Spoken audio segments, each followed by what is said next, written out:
جو یہ ساری چیزیں ہیں امت مسلمہ مختلف عذابوں میں مبتلا ہے۔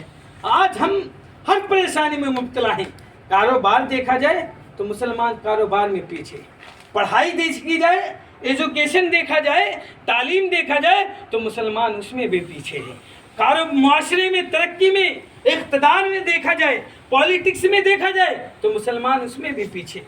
آج مسلمان سب کچھ اپنا سمجھ رکھا ہے اس فانی دنیا کو، یہ سب کچھ دنیا ہے اور کچھ نہیں ہے۔ اگر ہم تاریخ کے اوراق کو پڑھیں، اپنے صحابہ کرام کی زندگیوں کو پڑھیں، ائمہ کرام اور محدثین کرام کی زندگیوں کو پڑھیں تو پتہ یہ چلے گا کہ جہاں ہم ایک طرف قرآن و حدیث پر عمل کرنے والے تھے، وہیں ایک اچھا لیڈر بھی تھے، وہیں ایک اچھا سیاست داں بھی تھے۔ جہاں ایک اچھا ہم قرآن و حدیث پر عمل کرنے والے تھے، اللہ کی بڑائی کرنے والے تھے، نبی کے حدیث پر عمل کرنے والے تھے، وہیں کاروبار میں اعلیٰ ترین ترقیاں ہم عطا کرتے تھے۔ جہاں ہم قرآن و حدیث پر عمل کرنے والے تھے، وہیں ہم ایک سائنٹسٹ بھی تھے۔ آج ہمارا معاشرہ کیا ہے؟ آج ہمارے مسلم نوجوان کیا ہیں؟ متنفر ہو رہے ہیں دین اسلام سے، فتنے ارتداد پر جا رہے ہیں، دین اسلام سے ہٹ کر کے دوسرے مذاہب کو قبول کر رہے ہیں اور اللہ اور اس کے رسول کو گالیاں دے رہے ہیں، قرآن پر طرح طرح کے الزامات اٹھا رہے ہیں۔ میرے بھائیو، ضرورت اس بات کی ہے اپنے دین اسلام کی طرف پلٹ آؤ۔ اپنے دین اسلام کی جو فطرت ہے، دین اسلام ہے، قرآن و حدیث والی دین اسلام ہے، خالص اللہ اور اس کے رسول کی طرف پلٹ آؤ۔ تمہاری زندگیاں خوشگوار بن جائیں گی، تم عذابوں سے بچ جاؤ گے، تم پریشانیوں سے بچ جاؤ گے میرے بھائیو۔ اور اگر ہم غضب الہی، اللہ کے عذاب سے بچنا چاہتے ہیں تو اپنے دین کی طرف صحیح معنوں میں پلٹ آئیں۔ پہلی ہلاک شدہ اقوام کی بیماریوں سے بچاؤ جو ہے، پہلے کی امتیں جو ہیں، پہلے کی قومیں جو ہیں ہلاک جو ہوئی ہیں، اسی طرح ممکن ہے کہ ہم دین اسلام کو ہر طرح سے اپنا لیں، ہر طرح سے اپنا لیں۔ قرآن کے تعلق سے، احادیث کے تعلق سے، اصحاب کے فرامین کے تعلق سے، جس طرح اللہ اور اس کے رسول نے ہم تک بھیجا ہے اس طرح سے ہم دین اسلام کو اپنا لیں اور انشاءاللہ تعالی ہم عذاب الہی سے بچ جائیں گے، دنیا کے تمام تر فتنوں سے بچ جائیں گے، دنیا کے آزمائشوں اور ابتلاءات سے بچ جائیں گے میرے بھائیوں۔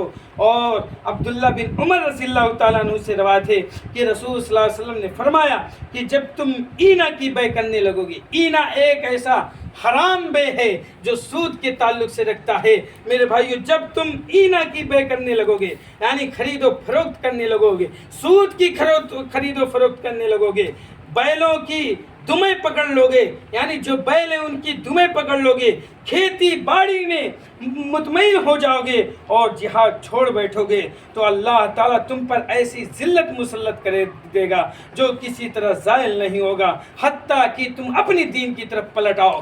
کہنے کا مطلب یہ ہے اس حدیث کے اندر کہ تم اینا کی بے کرنے لگو گے یعنی سود کی خرید و فروخت کرنے لگو گے، یہ ایک ایسی بیماری ہے کہ جو تمہاری زندگیوں سے بھی تباہ کر دے گی، تمہارے زندگیوں کو پرسکون کے بجائے تمہارے زندگیوں کو آزمائش اور ابتلاءات بنا دے گی۔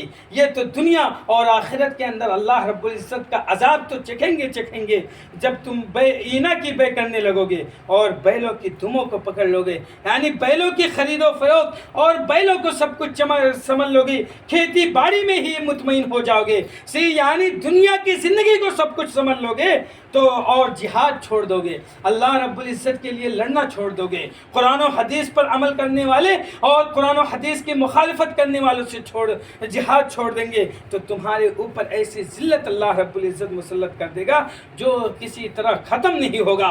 تم پوری طاقت لگا دو گے تب بھی نہیں ختم ہوگا جب تک ان ساری چیزوں کو چھوڑو گے نہیں، حتیٰ کہ تم اپنے دین کی طرف پلٹ آؤ، حتیٰ کہ تم اپنے صحیح دین اسلام کی طرف پلٹ آؤ، حتیٰ کہ تم اپنے قرآن و حدیث کی طرف پلٹ آؤ، حتیٰ کہ تم اللہ رب العزت کے بتائے ہوئے فرامین پر، اس کے نبی کے بتائے ہوئے احکامات پر چلنے لگ جاؤ گے تو جا کر کے یہ عذاب الہی، عذاب مسلط ختم ہو جائے گا میرے بھائیوں۔ اور وقت تو ہو چکا ہے میرے بھائیوں، باتیں بہت ساری ہیں لیکن وقت تقاضا نہیں کر رہا ہے کہ ہم آپ کے سامنے باتیں رکھیں۔ اللہ رب العزت سے دعا ہے کہ اے العالمین ہم تمام لوگوں کو زیادہ سے زیادہ ذکر اللہ کرنے کی توفیق عطا فرمائے۔ اے العالمین ہمیں زیادہ سے زیادہ قرآن و حدیث پر عمل کرنے کی توفیق عطا فرمائے۔ اے العالمین ہمیں زیادہ سے زیادہ اللہ رب العزت کی بڑائی، اس کی حمد و ثنا، اس کی تسبیحات و تحلیلات کرنے کی توفیق عطا فرمائے۔ اے العالمین ہمیں زیادہ سے زیادہ قرآن و حدیث پر چلنے والا بنا۔ اے العالمین ہمیں زیادہ سے زیادہ خصوصاً ہمارے نوجوانوں کو اور نوجوان لڑکے اے العالمین ان کی زندگیوں کو اپنانے سے بچیں، بلکہ ہمیں اور آپ کو چاہیے کہ ہم اور آپ زیادہ سے زیادہ قرآن و حدیث پر عمل کریں اور اللہ رب العزت کے بتائے ہوئے فرامین پر عمل کریں۔ ہمیں چاہیے کہ ہم زیادہ سے زیادہ اللہ رب العزت کے مسجدوں سے اپنا تعلق جوڑیں۔ میرے بھائیوں، جو بیچارے قرض دار ہیں ان کے قرض کی کوئی بہترین سبیل عطا فرما۔ اے العالمین جو بیچارے بیمار ہیں ان کو شفاء کاملہ و عاجلہ عطا فرما۔ اے العالمین جو بیچارے کاروبار میں ٹھپ ہیں، ان کے کاروبار نہیں ہو رہے، کھانے کو فاپے پڑے ہوئے ہیں، اے العالمین تو ان کے کاروبار کے اندر ترقیاں عطا فرما۔